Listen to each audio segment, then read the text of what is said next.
welcome to the 109th solo episode. This space is for you, for the one who's been through so much and is still choosing to show up. I'm Esther Buerki, author of Living Without Fear and the co-creator of the Amazon bestseller Inspired Journeys. You might be going through something or simply needing a moment to pause, to breathe, to feel seen. Whatever brought you here, I'm honored to be with you. If today's episode speaks to you or brings someone to mind, please pass it on. Let's keep spreading light. And if you want to stay close, subscribe to my newsletter, connect with me on YouTube, or leave a review on your podcast platform. Your presence, your heart, your time, they mean the world to me. Thank you for being here. And today, I'd love to talk about the topic I struggle with, and I realized I'm not alone. How about you? Are you celebrating your wins? Are you feeling proud of yourself when you have accomplished something big, but also something small? Do you take it in when someone compliments you? A bit or not at all? So let's work on it. In our family, we didn't celebrate a lot. Birthdays, yes, but not if someone had achieved something special. How about your family? Did you celebrate when you ended your school and you started something new afterwards? No? So it's obvious for me and maybe also for you that we don't often celebrate our small and bigger wins. And if feeling enough isn't a default mode in your system, as it doesn't exist within me, I need to have a serious conversation with myself. For example, it happened last week. I was so hard on myself. I was blaming myself for not doing enough for my business, and I realized, with the help of my coach, that I set my rules too high. I could never catch up and feel successful.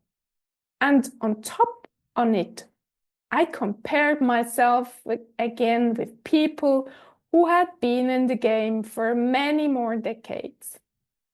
After those realizations, it was so obvious to me that I created those feelings of being miserable and being a half failure, if not a total failure myself. I created my own misery. Are you with me?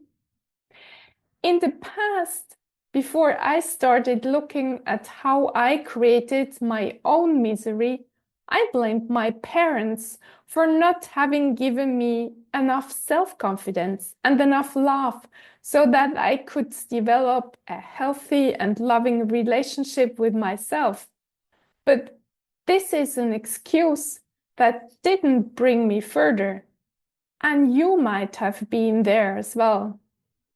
So it is so important to look at how we create our own happiness. And believe me, it sounds so easy, but it is so challenging to implement. I speak from my own experience. And if you feel the same, I tell you, there is always space for improvement, constant improvement. It never stops.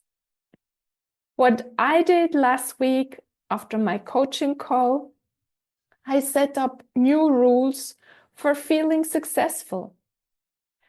For example, in the future, I will already feel successful when I sell one book and not millions of books. Or I will already feel successful when I helped one single person with my coaching. One single person is enough, And I don't have to coach first 20 or 50 people to feel good about myself. Do you want a third example? And this is also an important one. I feel successful when I connect to my inner child and I comfort it because it didn't feel seen, heard, and understood. There are days when I often underestimate all the work I do with myself because this helps me to be more loving and more patient with my younger son who still lives with me, or more calm with my 90-year-old father who suffers more and more from dementia. Do you get it? If you set your rules and standards so high, and if you can very rarely celebrate, it is obvious that you must feel miserable or just unhappy. You create your own happiness. You create your own success. And that's why some very rich and successful people feel miserable, because they cannot celebrate their success.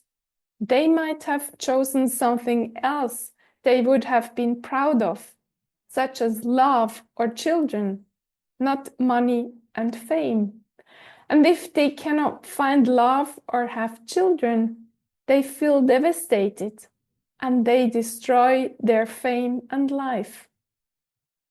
When I realized what I was doing with myself to feel unhappy, I could suddenly recognize it in others.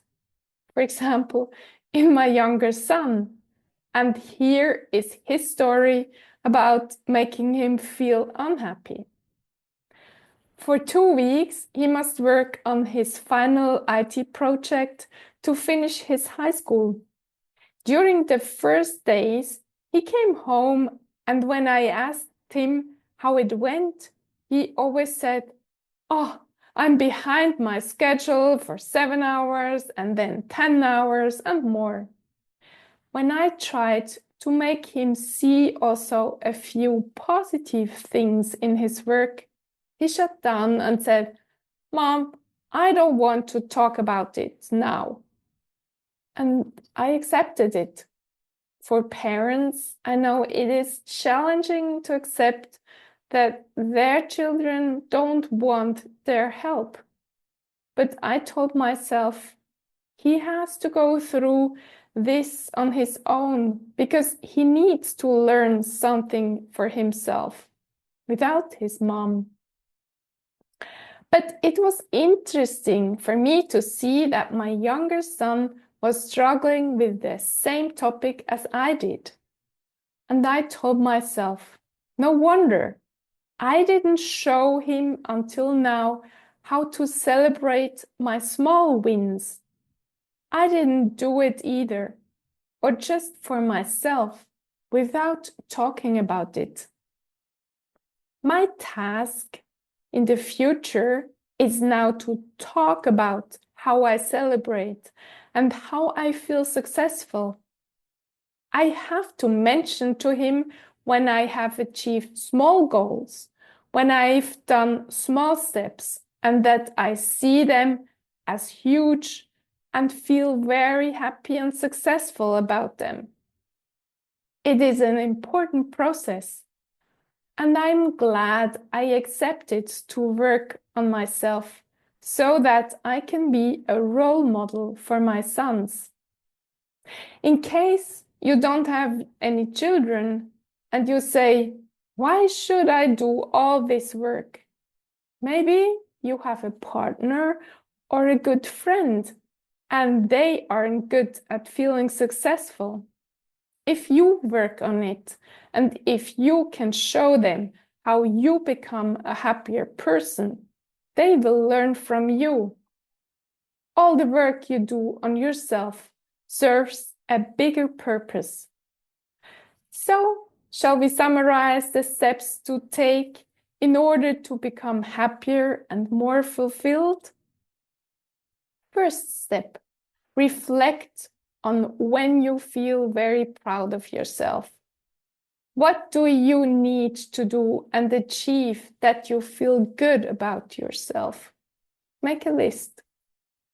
Second step, analyze your list. Can you celebrate yourself every day, or does it only happen once in a couple of years? Third step, write down a lot of small wins that can make you happy during a day. Fourth step, take a list of the small things and look at it daily, and then act upon it. Take it in whenever you accomplished the smallest step. Fifth step, remember all those small wins before you fall asleep. If you need help with this process, let me know. I'm very grateful to guide you because I know myself.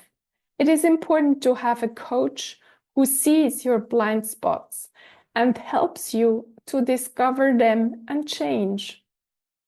Also, if this episode touched you, I'd love to hear from you.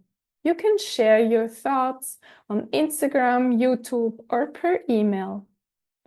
Thank you, dear listener, for spending your precious time with me. You're amazing, and you're a gift to everyone who crosses your path. If no one has told you this today, let me say it again. You're worthy, you're loved, and you matter. Have an amazing day, and I'll talk to you next week.